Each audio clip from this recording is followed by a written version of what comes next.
নির্বাচন এলে শুরু হয় নানানভাবে প্রচারণা, চারিদিকে ডিজিটাল রেকর্ডিং, অটো মাইক আর রেকর্ড করা স্লোগান।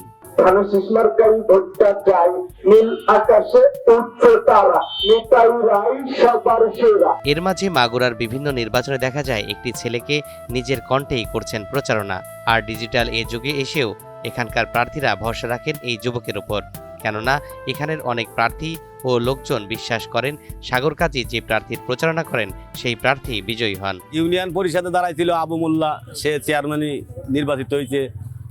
তারপরে মান্নান দাঁড়াইছিল উপজেলা চেয়ারম্যান, সে নির্বাচিত হয়েছে। আবার এই সংসদ নির্বাচন চালাচ্ছে নিতাই রায় চৌধুরী, যে কটা তার নির্বাচনে পরিচালনা চালাইছে সে কটা সে নির্বাচিত হয়েছে। আশা করি সামনের এটাও হবে। এমনি প্রচার হচ্ছে, ওই মুখে বললে পরা মানুষ অনেক আগ্রহ করে এবং আমাদের কাছে ভালো লাগে। সবাই বাড়ি থেকে বের হয়ে আসে শোনার জন্য, আমরা বাজারে থাকি, আমাদের কাছে অনেক ভালো লাগে। সকল জায়গায় এটা একটা ফ্লো তৈরি হয়ে গেছে যে সাগর মাইকে উনি প্রচার করে বেড়ান। উনি মাইকে যেভাবে এর আগে ইতিপূর্বে যতগুলো প্রচার চালিয়েছেন প্রত্যেকটা প্রার্থী জয়লাভ করেছে। ত্রয়োদশ জাতীয় সংসদ নির্বাচনে আমরা ধানের শীষের পক্ষে কাজ করছি। ছোট ভাই সাগর ও রেকর্ডিং ছাড়াই মাইকে প্রচার করতেছে। এই প্রচারণাটা ব্যাপকভাবে ভাইরাল হয়েছে, যা আমাদের সাধারণ মানুষগুলো অত্যন্ত সুন্দরভাবে গ্রহণ করেছে। ইনশাল্লাহ ধানের শীষের ব্যাপকভাবে বিজয় হবে।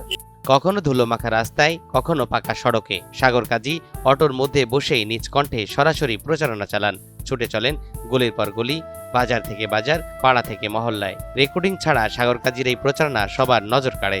আমি এই মুখে যে নির্বাচনী প্রচারণাটা করতেছি, এটা করলে আমাদের সাধারণ মানুষের মনে গেঁথে যায়। এই প্রচারটা শুনে তাদের ভালো লাগে, তারা ঘর থেকে রাস্তায় বেরিয়ে আসে, যার কারণে আমার প্রচারটা তারা শোনে।